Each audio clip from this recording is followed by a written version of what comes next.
Black is beautiful. I love my skin color. I am a proud African. Hello and welcome to Voicetv Nigeria. I am Dorcas Olariwaju. Today I'll be talking on how other continents look down on African country. And guess what? I don't know who brought the idea that the whites are more superior than us. Africa, we are the backbone of most nations.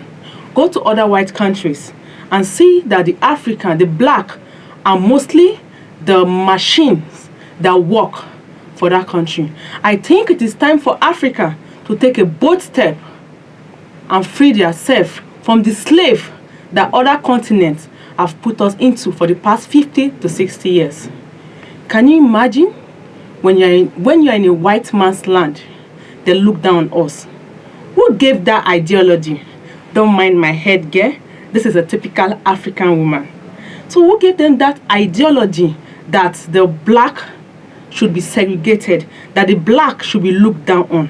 I want us to watch this video. It is time for Africa to take back its position in the world economy.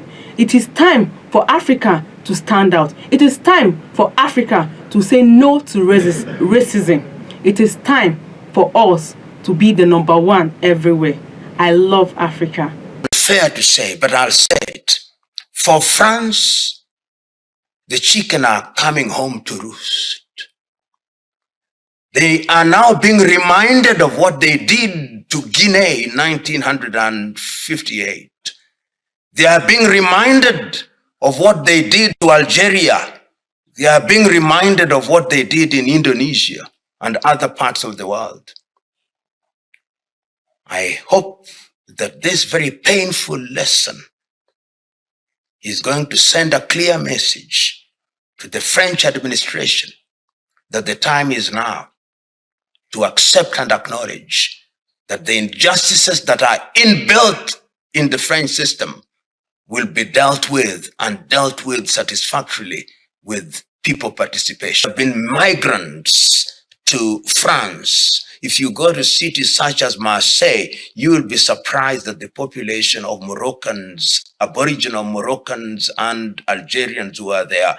If you are in Paris and Nantes and Lyon, you'll be surprised at the number of Africans who have migrated to France and who are now French citizens. Yet the French system is a system that is still controlled by a few racist Caucasians who run the political machine and who have created a policing system that is inclined towards dealing with non-indigens to mean Caucasians on the basis that they are guilty until they prove themselves innocent.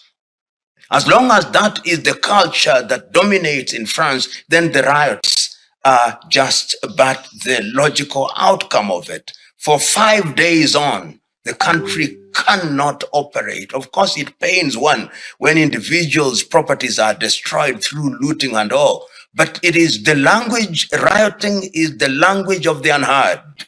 If you have been speaking loudly for a long time, then violence becomes the language of the unheard. And it is a lesson to France. In fact, this is unfair to say, but I'll say it. For France, the chicken are coming home to roost. They are now being reminded of what they did to Guinea in 1958. They are being reminded of what they did to Algeria. They are being reminded of what they did in Indonesia and other parts of the world.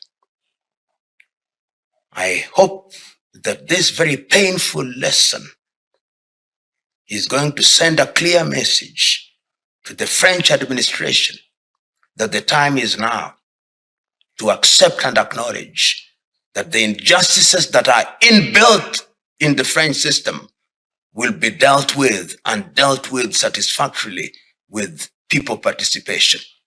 And it's also a warning to other countries in Europe. Spain had better look.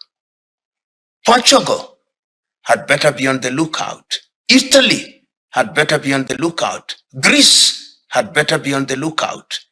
It is a message that is being sent to Europe. If you don't style up and you don't treat other human beings like human beings, and you call them animals, then with due respect to animals, they'll behave like animals.